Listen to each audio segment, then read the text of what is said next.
Hello friends, good morning to all of you. Welcome to my channel. आज editorial में POCSO के बारे में दिया गया है। उससे कुछ रिलेटेड अभी न्यूज़ में आया था, एक बच्चे को लेकर के उसके साथ कुछ सेक्सुअल असॉल्ट हुआ था, उसको लेकर के आज का एडिटोरियल है। तो फर्स्ट ऑफ ऑल हम लोग जानने की कोशिश करते हैं पॉक्सो क्या होता है। अगर कोई भी व्यक्ति किसी बच्चे के साथ एक सेक्सुअल असॉल्ट करता है तो उस आदमी को क्या क्या सज़ा मिलनी चाहिए उसकी सीवियरिटी के आधार पर। तो ये पॉक्सो का काम होता है उस व्यक्ति को सजा देना जो उस बच्चे के साथ एक सेक्सुअल असॉल्ट किया है। यही पॉक्सो का एक तरह से फंक्शन है। कहानी कुछ इस प्रकार की है कि मतलब यूपी में कुछ ही दिन पहले एक बच्चे के साथ, जो कि लगभग 10 साल का बच्चा था, उसके साथ सेक्सुअल असॉल्ट हुआ था। एक माउथ पेनेट्रेशन हुआ था। कोई एक ऑफेंडर था, अपने जेनाइटल को उस बच्चे के माउथ में अपना जेनाइटल एंटर किया था, पेनेट्रेट कराया था। तो इस केस को लेकर के वहाँ की जो लोकल एक तरह से जो कोर्ट था, झांसी की ये घटना है, वहाँ पे उसको एक ट्रायल के तौर पे इसको सुनवाई की जा रही थी। लेकिन वहाँ के जो जज थे, जो भी वहाँ के जो एक जज थे उस कोर्ट के, तो उन्होंने क्या किया था, 10 साल की सजा सुनाई थी। बट आगे चलकर इसको इलाहाबाद कोर्ट में इसको ट्रांसफ़र किया गया केस को। तो इलाहाबाद कोर्ट के जज ने इन्होंने क्या कर दिया है, उसके एक तरह से सज़ा को 10 साल से 7 साल तक कर दिया गया है। तो सॉरी, तो कुछ ऐसा ही न्यूज है। देखते हैं क्या है ये इसका डिसीजन जो 10 साल से 7 साल किया गया है, ये कहाँ तक सही है। ये सारी चीज़ें यहाँ पे देखेंगे। टॉपिक दिया गया है पॉक्सो सॉकर। पॉक्सो सॉकर कहने का मतलब हो गया एक तरह से एक ऐसा पॉक्सो को लेकर के एक कुछ शौक देने वाली बात हो रही है, जो कि पूरी तरह से यहाँ पे गलत डिसीजन दिया गया है जजों के द्वारा। तो उसी को लेकर के यहाँ पे सॉकर वर्ड यूज किया गया है। हाई कोर्ट यहाँ पे अब देखते हैं आगे क्या दिया है। High court ruling ignores specific provision defining aggravated form of the sexual offences. करा है यहाँ पे हाई कोर्ट जो है, हाई कोर्ट की जो रूलिंग है, रूलिंग करने का मतलब क्या है, यहाँ पे निर्णय, वर्डिक्ट बोल सकते हैं। इग्नोर्स मतलब इग्नोर करता है। स्पेसिफिक प्रोविजन, जो भी एक तरह से खास करके जो भी प्रोविजन है, एक कुछ चुनिंदा प्रोविजन है जो कि क्या डिफाइन करता है, aggravated form of sexual offences. Aggravated मतलब क्या, एक बहुत ही बड़ा कोई भी चीज़ का होता है ना, बद से बदतर वाला सिचुएशन, बैड से वर्स्ट की तरफ जाता है, तो उसको एग्रेवेटेड फॉर्म बोलते हैं। अब सेक्सुअल ऑफेंसेज, जो भी सेक्सुअल ऑफेंसेज है, एक तरह से सेक्स को लेकर के जो भी एक ऑफेंसेज या अपराध है, तो हाई कोर्ट की जो अभी फैसला सुनाया गया है वो क्या करता है, जो भी एक पॉक्सो से रिलेटेड जो स्पेशल प्रोविजन है जिसमें बहुत किसी केस को एग्रेवेटेड फॉर्म में दिया जाता है, तो इसको पूरी तरह से देखा गया कि हाई कोर्ट के जो निर्णय आया पूरी तरह से इस प्रोविजन को इग्नोर किया हुआ है। आगे बोला कि the recent Allahabad high court verdict had a penetrative sexual assault on a 10-year-old boy by an offender did not amount to an aggravated form of crime appears to be per incurium, that is a ruling handed down without due regard to the law of facts। कर है आपकी the recent Allahabad court verdict, ये जो हाल ही में जो Allahabad court का जो verdict आया है, वर्डिक्ट मतलब क्या हो गया, फैसला, निर्णय, ठीक है। That a penetrative sexual assault, penetrative बताया मैंने एक तरह से क्या होता है, कोई भी यहाँ पे सेंस क्या आ रहा है, एक जो भी ऑफेंडर है उस बच्चे के माउथ में अपना एक जेनाइटल को एंटर कराया है, तो उसको पेनेट्रेटिव सेक्सुअल असॉल्ट का नाम दिया जाता है। हो सकता है जेनाइटल में भी या फिर माउथ में भी बोला जा सकता है। पेनेट्रेटिव सेक्सुअल असॉल्ट है, एक अपराध है। ऑन ए 10-year-old बॉय, एक 10 साल के बच्चे पे किया गया है। बाई एन ऑफेंडर, एक ऑफेंडर के द्वारा। डिड नॉट अमाउंट टू कहने का मतलब क्या, equivalent to an aggravated form of crime. अब वहाँ की जो इलाहाबाद कोर्ट के अकॉर्डिंग ये जो वर्डिक्ट दिया गया है, उनके अनुसार बोला जा रहा है ये जो एक पेनेट्रेटिव सेक्सुअल असॉल्ट हुआ है, ये उतना ज़्यादा एग्रेवेटेड नहीं है, उतना ज़्यादा सीवियर नहीं है फॉर्म ऑफ द क्राइम। ये बोला जा रहा है कि क्राइम का उतना ज़्यादा सीवियर रूप नहीं है इलाहाबाद कोर्ट के अकॉर्डिंग। अपीयर्स टू बी पर इनक्यूरियम, पर इनक्यूरियम कहने का मतलब कोई एक लॉ है या फिर कानून है, उसको उतना ज़्यादा तवज्जो ना देना, उतना ज़्यादा उसको इम्पोर्टेंस ना देना। तो ये जो इलाहाबाद का जो एक फैसला आ रहा है कि इसको क्राइम की तरफ एक बढ़ा चढ़ा बहुत ज़्यादा सीवियर क्राइम की तरह नहीं माना जा रहा है, तो क्या प्रतीत होता है कि इसमें जो भी कानून है पॉक्सो से रिलेटेड उसको नज़रअंदाज किया गया है।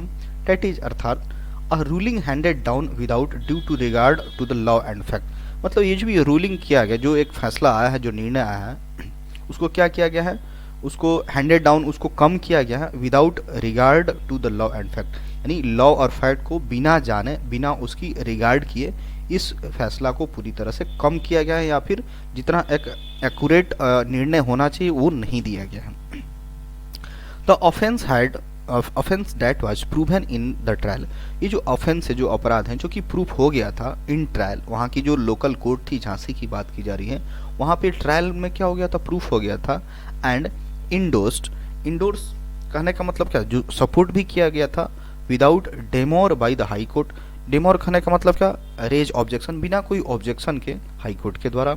Involve the child being made to perform an oral sexual act, कह रहा है कि वह जो ट्रायल में चल रहा था, जो वहाँ पे तो प्रूफ हो गया था ये सारी बातें, और यहाँ पे जब आया इलाहाबाद कोर्ट में तो इसको क्या एक सपोर्ट भी किया गया बिना कोई रिजेक्शन के, कि हाँ ये जो है उसको ठीक है, ऐसा भी हाई कोर्ट के द्वारा कोई रिजेक्शन नहीं किया गया। और इसमें क्या शामिल था, बच्चा के साथ क्या करवाया गया था, एक परफॉर्म करवाया था ओरल सेक्सुअल एक्ट, मतलब जो भी चाइल्ड था उसके माउथ में एक तरह से जेनाइटल पार्ट्स को एंटर कराया गया था, एक तरह से पेनेट्रेटिव करने की कोशिश की गई थी। तो यहाँ पे कोर्ट पूरी तरह से क्या, एक तरह से इग्नोर करता हुआ दिख रहा है, इस केस को सीरियस लेता हुआ प्रतीत नहीं हो रहा है। द कोर्ट एग्रीज, अब कोर्ट ये मानता है that it was a penetrative sexual assault, मानता है कि हाँ ये पेनेट्रेटिव सेक्सुअल असॉल्ट था, as defined by protection of children from sexual offences, POCSO का ये फुल फॉर्म होता है protection of children from sexual offences, जो भी एक बच्चा के प्रति, एक चाइल्ड के प्रति जो भी सेक्सुअल असॉल्ट होता है तो उसको खिलाफ सजा देने का प्रावधान यही तय करता है पॉक्सो के अकॉर्डिंग। तो कोर्ट ने मान लिया है कि हाँ ठीक है पेनेट्रेटिव सेक्सुअल असॉल्ट है, जो कि किसके द्वारा डिफाइन होता है, पॉक्सो के द्वारा, पॉक्सो एक्ट के द्वारा डिफाइन होता है। As the accused had put his member into victim's mouth, जैसा कि एक्यूज जो अपराधी हैं हैड पुट रखा था हिज मेंबर, यहाँ पे मेंबर कहने का मतलब जेनाइटल पार्ट्स है, ठीक है, अपना और जो जेनाइटल पार्ट था उसको विक्टिम के माउथ में रखा था, एंटर किया था। However it did not amount to aggravated penetrative sexual, however हालांकि it did not amount to, यह उसके बराबर नहीं है, इक्विवेलेंट नहीं है एग्रेवेटेड पेनेट्रेटिव सेक्सुअल असॉल्ट, मतलब उतना ज़्यादा असॉल्ट तो किया गया, सेक्सुअली असॉल्ट तो किया गया, लेकिन उतना ज़्यादा एग्रेवेटेड नहीं है, ये कोर्ट के अनुसार बोला जा रहा है कि हाँ ठीक है पेनेट्रेटिव सेक्सुअल असॉल्ट है बट उतना भी ज़्यादा एग्रेवेटेड नहीं है। A crime punishable with the minimum prison term of the term, अब इसमें क्या है, इस तरह की जो घटनाएं होती हैं इसमें जो भी एक अपराध होता है उसमें कितनी साल की सज़ा है, minimum prison term of 10 year, 10 साल की मिनिमम सज़ा है। That can go up to life, और हो सकता है आगे चल के लाइफ टाइम मतलब आजीवन कारावास भी हो जाए। जस्टिस अनिल कुमार झा है सेड, ऐसा जस्टिस कुमार जो कि अनिल कुमार झा है जो जस्टिस है, उन्होंने ऐसा कहा है। इंस्टीड, इसके बावजूद it was punishable under section 4 of POCSO which prescribes a minimum 7 year, इसके अलावा ये जो सेक्शन 4, एक सेक्शन 4 है पॉक्सो के तहत, उसमें ये जो मिनिमम प्रोविजन क्या है 7। तो ये जो एक घटना हुई है जो बच्चे के साथ जो हुई है उसको तो वहाँ की लोकल कोर्ट ने 10 साल का सज़ा सुनाया था, लेकिन बाद में जाकर के सेक्शन 4 लगाया गया, पॉक्सो एक्ट का सेक्शन 4 लगाया गया, उसमें कितने साल की सज़ा, मिनिमम 7 साल की सज़ा होती है, तो उसके 10 साल की सज़ा को क्या कर दिया गया, कम करके 7 साल कर दिया गया। तो इसमें थोड़ा सा एक देखा जाए तो इस घटना को, इस इंसिडेंट को कोर्ट क्या करे, लाइटली ले रही है, इसको पूरा ज़्यादा एग्रेवेटेड फॉर्म में नहीं ले रही है, बट रियलिटी में ये बहुत ही ज़्यादा एग्रेवेटेड फॉर्म है। आगे मूव करते हैं, कह रहा है अकॉर्डिंगली ही reduce the trial court sentence of 10 year in jail to 7 year. Accordingly ही रिड्यूस, उन्होंने कम कर दिया द ट्रायल कोर्ट सेंटेंस, जो वहाँ पे झांसी में चल रहा था, जो ट्रायल कोर्ट के टाइम जो सेंटेंस, जो सज़ा सुनाई गई थी, यहाँ पे सेंटेंस का मतलब क्या, पनिशमेंट से होता है, ठीक है, तो सज़ा इसको बोलते हैं। ऑफ 10 ईयर्स, 10 साल की जो वहाँ की जो ट्रायल कोर्ट ने सज़ा सुनाई थी, इन जेल टू 7, मतलब उसको 10 साल से घटा करके कितना कर दिया गया, 7 साल कर दिया गया है। The high court is palpably in error, palpably कहने का मतलब होता है जिसको आप टच कर सको, मतलब ऐसा लगे कि एक ऐसी फीलिंग, एक ऐसा आप जितना ज़्यादा खुश हो कि सामने वाले को पता चलना कि आप बहुत ज़्यादा, मतलब आप टच कर सकते हो, एक फिगरेटिव मीनिंग यहाँ पे आता है। High court is palpably in error, मतलब हाई कोर्ट क्या किया है, गलत किया है और उसको इजीली देखा जा सकता है, उसको इजीली टच किया जा सकता है, फिगरेटिवली यहाँ पे बात बोला जा रहा है। As it failed to note that a sexual offence takes the character of an aggravated form. या फिर हाई कोर्ट ने तो क्या किया है, इस मतलब ऐसा गलती किया है जो कि इजिली दिखने वाला है, एक तरह से एकदम सबको सबकी नज़र में एकदम विजिबल है, और इस सेक्सुअल ऑफेंस को नोट करने में भी एक असफल रहा है कि आगे आने वाले टाइम में क्या हो सकता है, एग्रेवेटेड फॉर्म का रूप ले सकता है। The main circumstances involving aggravation given in the section 5 was are where offender is police officer।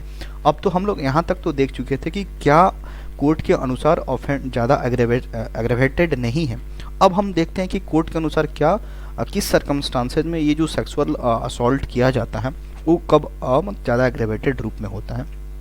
तो ही दिया गया है सेक्शन 5 के तहत ये बोला जाता है कि जब ऑफेंडर क्या हो, पुलिस ऑफिसर हो, कोई member of the arm forces, किसी आर्म फोर्स का मेंबर हो, पुलिस सर्वेंट हो, या फिर समवन ऑन पब्लिक सर्वेंट हो, या someone on the staff on age, या फिर किसी जेल का स्टाफ मेंबर हो, रिमांड होम में अगर ऐसा कुछ किया गया, हॉस्पिटल में, एजुकेशनल और रिलीजियस इंस्टीट्यूशन पे ऐसा कुछ किया गया हो, एनी प्लेस ऑफ कस्टडी पे ऐसा कुछ किया गया हो, तो ये सारी चीज़ें जो किस में आती हैं, एग्रेवेटेड फॉर्म में आती हैं कोर्ट के according. However these are not the only circumstances. अब यहाँ पे ऑथर ये बोलना कि ठीक है ये सारी बातें तो हमको पता चल गई कि हाँ ये सारी चीज़ें एग्रेवेटेड फॉर्म में आती हैं, लेकिन इसके अलावा ऐसा नहीं कि केवल इसी सर्कमस्टांसेस में होगा तो एग्रेवेटेड फॉर्म हो, और भी कुछ होगा, और भी कुछ लिस्ट होगा, या फिर और कुछ केसेस होगा जिसमें एग्रेवेटेड फॉर्म को माना जाएगा। आगे देखते हैं, करा यहाँ पे वन सेक वेट या करा कि where the crime involves a group of offender. अब यहाँ पे तो देख लिया कि किस किस लिस्ट में होगा तो उसको एग्रेवेटेड फॉर्म माना जाएगा। अब यहाँ पे बात आया जा रहा है कि जो क्राइम है अगर इसमें क्या क्या शामिल होता है, ग्रुप ऑफ ऑफेंडर्स मतलब एक तरह से गैंग मतलब पूरा समूह में हो, या फिर गैंग रेप वाला कुछ सीन हो, तो उस केस में बोला जा रहा है, और इज डन रिपीटेडली, या फिर उसको लगातार बार बार किया गया हो तो उस केस में भी एग्रेवेटेड माना जाएगा। और when it penetrates to the use of deadly weapon, और हो सकता है कि उस सेक्सुअल असॉल्ट में पर्टेन्स टू, पर्टेन्स मतलब क्या, रिलेटेड टू बोल सकते हैं, पर्टेन्स के बाद हमेशा टू प्रीपोजिशन आता है, the use of deadly weapon, हो सकता है कि पेनेट्रेशन के टाइम कुछ डेडली वेपन का सहारा किया, कुछ खतरनाक औजार या फिर कुछ भी औजार का सहारा लिया गया हो, और कॉजेज ग्रेवियस हार्म और इंजरी, और हो सकता है कि इस दरमियान क्या हो, एक बहुत ज़्यादा सीवियर मात्रा में, घिनौना टाइप बोल सकते हैं, बहुत ज़्यादा मात्रा में नुकसान पहुंचा हो या फिर इंजरी पहुंची हो, या लीड्स टू फिजिकल और मेंटल इनकैपेसिटेशन, हो सकता है कि इन सारी चीज़ों के कारण क्या हो गया हो, फिजिकली या मेंटली वो असक्षम हो गया हो सकता है कि प्रेगनेंसी का कुछ केस हो गया हो, उस दरमियान सेक्सुअली असॉल्ट होने के दौरान विक्टिम प्रेग्नेंट हो गया हो और डिजीज हो गया हो, तो इन सारी बातें ये भी क्या है, एक तरह से एग्रेवेटेड फॉर्म का रूप है। It is also an aggravated form of offence, ये भी क्या है, एग्रेवेटेड फॉर्म का एक रूप है। सिग्निफिकेंटली सेक्शन 5M, खास तौर पे जो सेक्शन 5M ये क्या ऐड करता है, whoever commits penetrative sexual assault on a child below 12 year to this lead. अब सेक्शन 5M क्या बोलता है कि जो कोई भी अगर इस तरह का पेनेट्रेटिव सेक्सुअल असॉल्ट करता है, और किस पे करता है, जो कि ऐसे बच्चे पे करता है, ऐसे चाइल्ड पे करता है जो 12 साल के नीचे है, उसको भी क्या किया जाएगा, इस लिस्ट में शामिल किया जाएगा, मतलब उसको भी एग्रेवेटेड फॉर्म में रखा जाएगा। The high court seems to have missed either this legal provision while reducing the sentence. अब यहाँ पे बोला जा रहा है कि जो हाई कोर्ट है ऐसा प्रतीत होता है कि उसने कुछ मिस कर दिया है इस लीगल प्रोविजन को, इस प्रोविजन में कुछ कहीं ना कुछ तो मिस किया है। While reducing the sentence, sentence मतलब यहाँ पे क्या आ रहा है, पनिशमेंट जिसको बोलते हैं, सेंटेंस कहने का मतलब पनिशमेंट, यहाँ पे सजा से, तो कहीं ना कहीं कोर्ट ने तो कुछ मिस किया इस लीगल प्रोविजन में। क्यों, क्योंकि इस पूरे पनिशमेंट को जो 10 साल की सजा थी उसको घटा करके क्या कर दिया गया, 7 साल कर दिया गया। और the fact that the child was about 10 years old, और इस अगर सच्चाई जाने, फैक्ट क्या है कि चाइल्ड क्या था, जो बच्चा था जिस पे ये हुआ है वो कितना था, लगभग अबाउट, यहाँ पे अप्रॉक्स की बात कर रहा है, अराउंड की बात कर रहा है, 10 साल का था जब ये ऑफेंस, ये जो अपराध हुआ। तो तो यहाँ पे प्रोविजन में ऑलरेडी लिखा गया कि 12 साल से कम अगर कोई ऐसा होता है उस पर पेनेट्रेटिव सेक्सुअल असॉल्ट होता है, उसको एग्रेवेटेड फॉर्म में माना जाता है। लेकिन ये भी तो सिमिलर केस है, जो 10 साल का बच्चा है उसके साथ हुआ है। लेकिन देखा एकदम क्लियर देखा जा रहा है कि हाई कोर्ट ने इस फैसले में कहीं ना कहीं कुछ कमी की है या फिर कुछ मिस कर दिया है। करें कि the fact that convicted person will stay in the jail for 7 year. अब सच्चाई क्या है, वास्तविकता क्या है, ये जो कन्विक्टेड पर्सन है, जो जिसने अपराध किया है, वो क्या रहेगा, स्टे करेगा इन जेल फॉर 7 ईयर्स, 7 साल के लिए। विल नॉट ओबिएट, ये ओबिएट कहने का मतलब क्या, रिमूव करना होता है। द डेलेटेरियस इफेक्ट, हार्मफुल, डेलेटेरियस मतलब क्या होता है, हार्मफुल इफेक्ट, प्रभाव को ऑफ रूलिंग। अब ये जो फैसला सुनाया गया है कोर्ट के द्वारा, उसका जो एक निर्णय का जो फैसला सुनाया गया, उसका डेलीटेरियस इफेक्ट को कभी कम नहीं करेगा। अब ऑलरेडी उसको 10 साल की सज़ा सुनाई गई थी और उसको 7 साल कर दिया गया, तो उसका एक मोरल बढ़ेगा कि नहीं, ऐसा कुछ होता नहीं है, फिर दोबारा इस तरह का घिनौना काम करने के लिए वो फिर आगे आएगा। तो यही बोला जा रहा है कि ये जो कन्विक्टेड पर्सन को रखा जाएगा 7 साल के लिए, 10 साल से घटा के 7 साल किया गया है, तो इसका जो रूलिंग का जो एक डेलेटेरियस इफेक्ट है, हार्मफुल इफेक्ट होगा, वो उसको कम नहीं होगा, मतलब उस पर कोई फर्क नहीं पड़ेगा उतना। That a particular act amounting to a penetrative sexual act does not attract the punishment prescribed for its aggravated form। कह रहा है कि ये जो particular act है, जो कि amount to करने का मतलब equivalent to penetrative sexual assault है, does not attract नहीं करता है punishment, ये जो सजा है, prescribed for this aggravated form। इस तरह का जो घिनौना काम किया गया एग्रेवेटेड फॉर्म है, और इस केस में ये छोटी सजा को कम करके जो फैसला सुनाया जा रहा है, ये पूरी तरह से अट्रैक्टिव नहीं है, ये पूरी तरह से इसके खिलाफ है। अब यहाँ पे विल हैव दिया गया, will have no lower court trying similar cases. अब यहाँ पे बोला जा रहा है, ये एक्चुअली इफेक्ट के बारे में ही बोला जा रहा है कि will have no lower court trying similar cases, will have on lower courts trying similar cases. अब यहाँ पे बात किया जा रहा है, ये तो फैसला सुनाया गया हाई कोर्ट में, इलाहाबाद हाई कोर्ट में। अब यहाँ पे ये बात बोला जा रहा है कि अगर ऐसा हाई कोर्ट ही कुछ ऐसा करेगा, ऐसा डिसीजन सुनाया गया कि हाँ इस तरह के केस को एग्रेवेटेड नहीं मान रहा है, तो हो सकता है कि उससे जो लोअर कोर्ट्स हैं, अब हाई कोर्ट से नहीं मान लेते, जो डिस्ट्रिक्ट कोर्ट्स हैं, वो भी क्या करेगा, अगर इस तरह का कोई सिमिलर केस आएगा तो वो लोग भी क्या करेगा, इस केस को पूरी तरह से इग्नोर करेगा। क्योंकि अब बड़ा आदमी हाई कोर्ट वैसा कर रहा है तो उससे लोअर कोर्ट वैसे ही उसी को फॉलो करेगा ना, तो यही बात यहाँ पे लिखा जा रहा है।